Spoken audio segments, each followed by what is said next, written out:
It's so easy for me to be a contrarian. It does seem to come naturally. And I think that's why I like Peter Thiel. Thiel is a gay Silicon Valley billionaire. Gay Silicon Valley billionaires are supposed to conform and behave a certain way. After they get rich, they don't conform until they do. You know, Bill Gates is, I read Gates' tweets. He's one of the richest people in the world and probably one of the brightest minds in the world. His tweets bore you to no end. You know what I mean? I read his tweet yesterday, or he actually posted something on Gates Notes about Paul Allen, you know, his longtime friend and business partner who co-founded Microsoft. He was the poor pauper of the tandem. He only owned the Portland Trail Blazers and the Seattle Supersonics. And Bill Gates had a very revealing story about Paul Allen yesterday because he died at 65 years old of terminal cancer. But when these guys get wealthy, they're supposed to behave a certain way. And Peter Thiel does not do that. And then once again, he's a gay tech billionaire in Silicon Valley who supported Donald Trump. Well, that causes you a lot of problems with the club, you know, right there. And then he wants to just radically reform education. And he's not, he's fairly abrasive about it. And he used the R word. He did. That you've used, racket. And you cringe when I say that. Yeah. I don't know how else you could explain it. Higher education today is indeed a racket.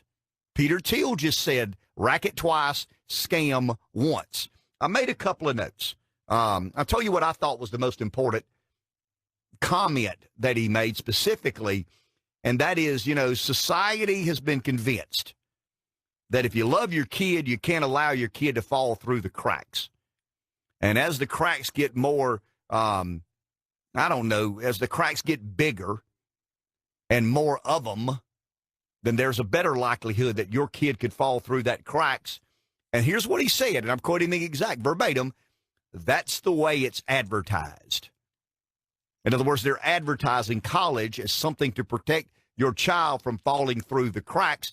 That's why it doesn't matter how much we charge you, you've got to pay it.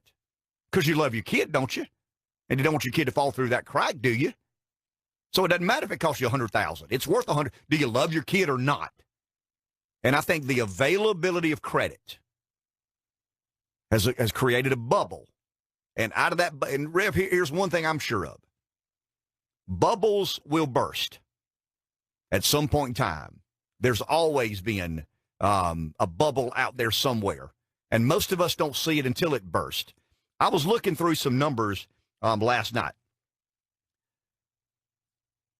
We have, as a country, about $13 trillion in debt. Got it pulled up here now. Somewhere around $13 trillion in debt. That's per the U.S. Treasury. About $8.5 trillion, about $9 trillion of that is housing debt. So you got $13 trillion, you got $9 trillion. I'm not talking about government debt. I'm talking about personal debt, personal and household debt. We owe as a country about $13 trillion in debt. About 9.9% of that is in mortgages, what we call, you know, the money we owe on our home. That's a big number. That's a scary number, but it is what it is. 13 trillion in debt. You said 9%. You actually mean 9 trillion. I'm sorry, 9 yeah. trillion of the 13 trillion is housing debt. Okay, let's do this. That leaves 4 trillion outstanding. Thereabout. I'm rounding off. It's actually 13.05, 8.92. So I'm saying 13 trillion in total debt, 9 trillion in mortgage loan debt.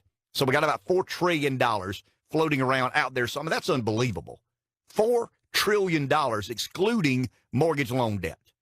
This country collectively owes $4 trillion non-housing loans. And here's how that kind of sort of breaks down.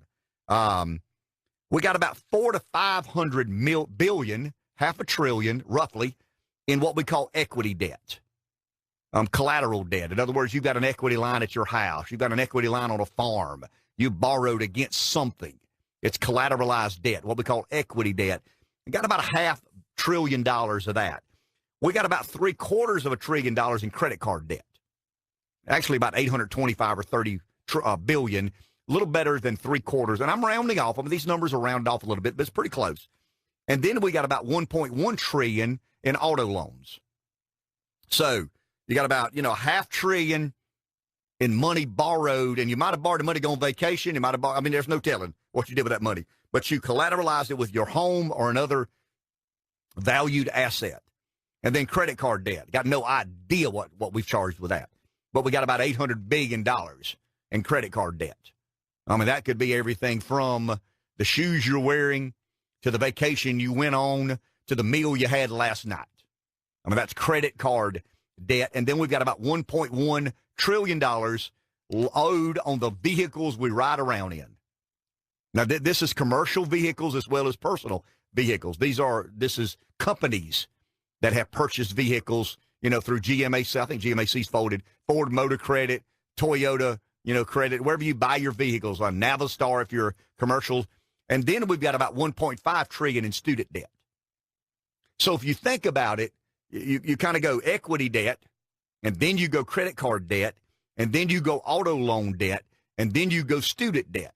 Got about $1.5 trillion by the year 2020. We believe, most analysis say, we'll have about $2 trillion in student debt. So we'll basically have half as much student debt as we have auto loans. We'll have about 3 times the student debt that we have, 2.5 times the student debt that we have credit card debt. And it's growing at a mind-boggling pace. It's just unbelievable. The only thing growing faster and cost associated with than healthcare is higher education debt. It's unbelievable how fast healthcare costs rise, but they're not rising as fast as student debt. Student debt is rising faster. And we just talked about a business guy.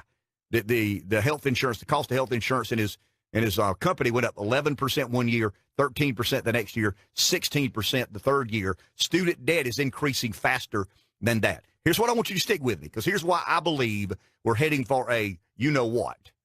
And if it were satellite radio, I'd say it because I think it needs to be said. I think this has to be very well exclaimed. But think of this, Reb. When the subprime lending fiasco happened, of the $8 trillion in debt, we got about $1.3 trillion in subprime lending. At about 17%, 16%, somewhere thereabouts. 16% of all mortgage debt was subprime debt. That's basically bad debt. That's why they bundled and took a handful of bad mortgages and put them in a bad. That's right. That's the high risk stuff. They believed they could kind of cover it up with some other good loans, and we know how that worked out. And going back to the movie The Big Short, he said, "Hey man, these things are going to blow up. I just don't know when. You can't have that much subprime debt." Well, if you looked at student loans and you classified as subprime debt, it's not called subprime. They don't classify it as subprime. But let's say default, delinquent, deferment. It's close to 50% today. It's about 42 or 3% with default, delinquent, and deferment. So there's about 40% of the 1.5 trillion that we'll consider subprime lending. If you looked at it like mortgage loans, it would be considered subprime lending. These people ain't going to pay you back. They don't have the ability to pay you back, probably never will have the ability to pay you back. So we've got somewhere around $700 billion in subprime lending in the student debt market. That is a bubble bigger and far more proportional than what happened with the housing fiasco. And if it gets to $2 trillion, and if the numbers stay 42 or 3 or 4%, you're talking about $1 trillion in subprime lending. You're talking about something equal to the housing fiasco. And we know how that worked out. I would argue 10 years later, we're still dealing with the rest and residue of what happened in 2008.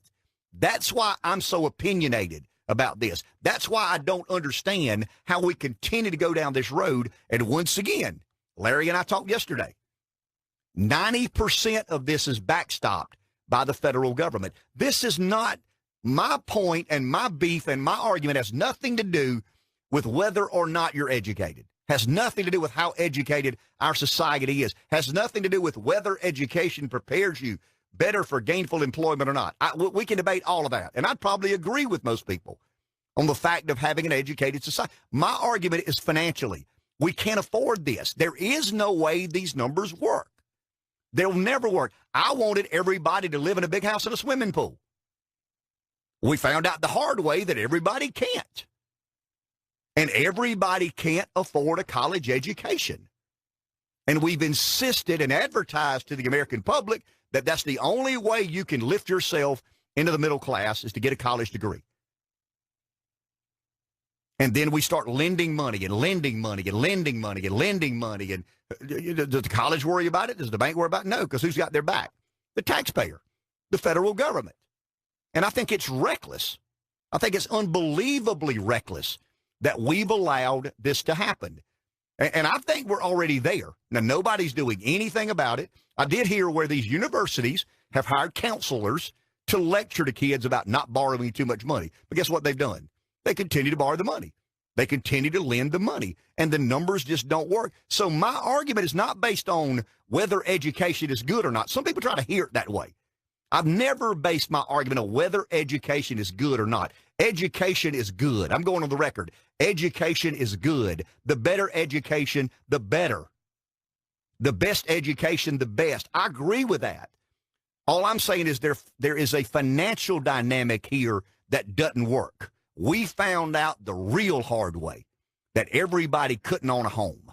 We're going to find out the real hard way that everybody can't afford $50 or $60 or $70 or $80 or $90,000 for a college degree.